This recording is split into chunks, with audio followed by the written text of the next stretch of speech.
Hi everybody! Today we're going to be looking at writing the story of Traction Man. And we're going to be doing it in three parts. We're going to look at the beginning, the middle and the end. In today's lesson we're just going to look at the beginning. So what I want you to first of all think of is what actually happened at the beginning of Traction Man. See if you can have a little think, pause the video and try and remember what happened. So yeah, Traction Man was here, wasn't he? And he was going to help the animals against the pillows, and the son was asked to do the dishes, but Traction Man was put on a mission, but he ended up being saved by a scrubbing brush. Maybe you came up with some other things that happened at the beginning as well.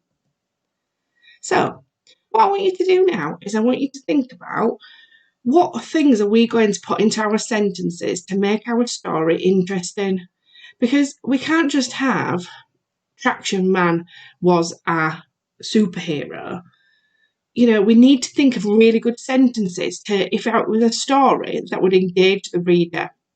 So here are some features that I've put together to have a little think. So we want capital letters and full stops, conjunctions, and I'm going to go through those in a minute. Remember, conjunctions are joining two sentences together. Noun phrases. What's a noun phrase? We haven't done lots of this in class, but remember, it's two adjectives or more to describe something. So we have done lots around adjectives, and we were just starting to look at noun phrases. So again, we'll have a look at see if we can spot some noun phrases. An exclamation sentence. Hopefully you did some of that work in the grammar lesson yesterday. Commas as a list, which again we've done in class. So if we want to list things, we can put them in a comma. Thinking about it in the past tense, and spelling words accurately and using our sounds. So thinking about our Fred talk so that we can help sound our words out. And I know you can be as independent with this because you do really well in class, and I can see that you can write your own sentences. Let's have a look at one together first. So this sentence has a capital letter and full stop, a comma as a list, and a noun phrase. See if you can read the sentence and see if you can spot the capital letter, the full stop, the comma, and the noun phrase. I'm going to put my pen on so that can help us. Pause the video and see if you can spot those things and read the sentence. So let's read it together already. Traction Man was wearing black leather combat boots, stripy battle pants, and a colourful warfare shirt. So first of all, we're going to spot the capital letter and full stop. So there's our capital letter at the beginning of our sentence and our full stop at the end. And all of you are able to do that. Then, because I've written that he's got 1, 2, 3 items of clothing, I've had to use a comma.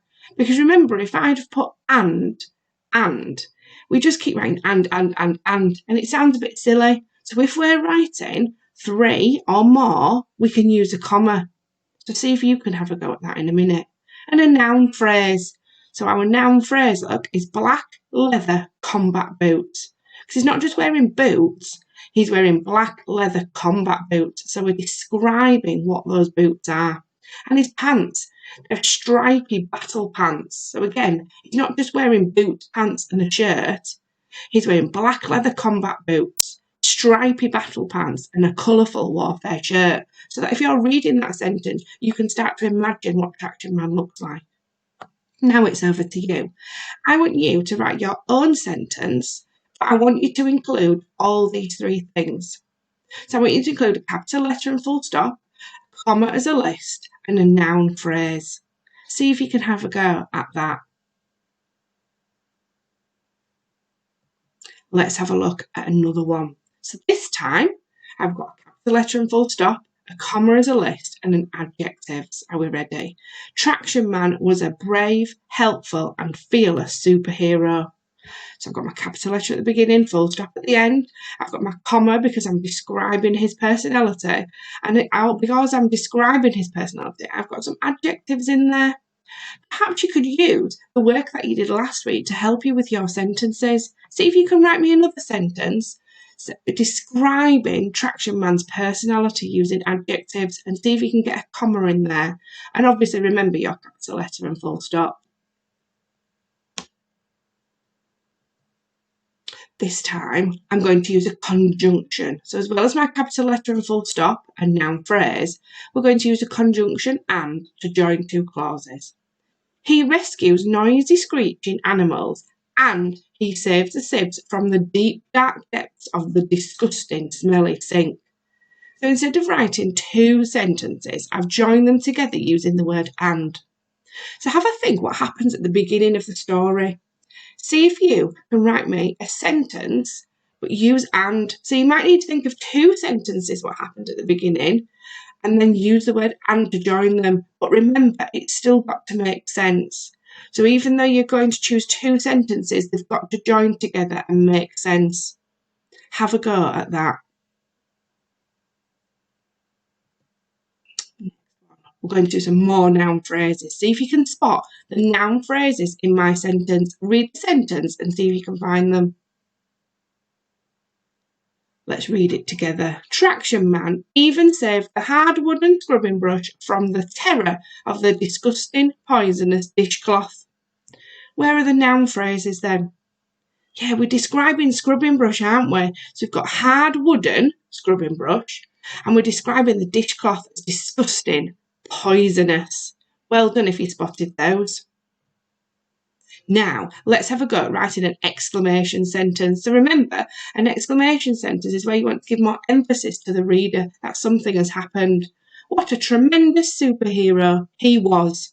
Have a go at writing your own exclamation sentence based on the beginning of the story. Traction man, last one. Traction man and scrubbing brush continued on their amazing adventure of a journey until they finally reached Granny's house. So this one, and we haven't done loads in class on this, so have a try, or perhaps your grown-up could have a little bit of a chat with you about a possessive apostrophe. We've done it a little bit, but not loads. So if you're not sure, you've done lots of writing today anyway, but maybe have a go. Or seeing if you could write me one more sentence about what happened at the beginning of the story, thinking about capital letters and full stops and capital letters for names. Once you've done that, don't forget to send all your work over on Tapestry because I do look forward to seeing it. Take care, everybody.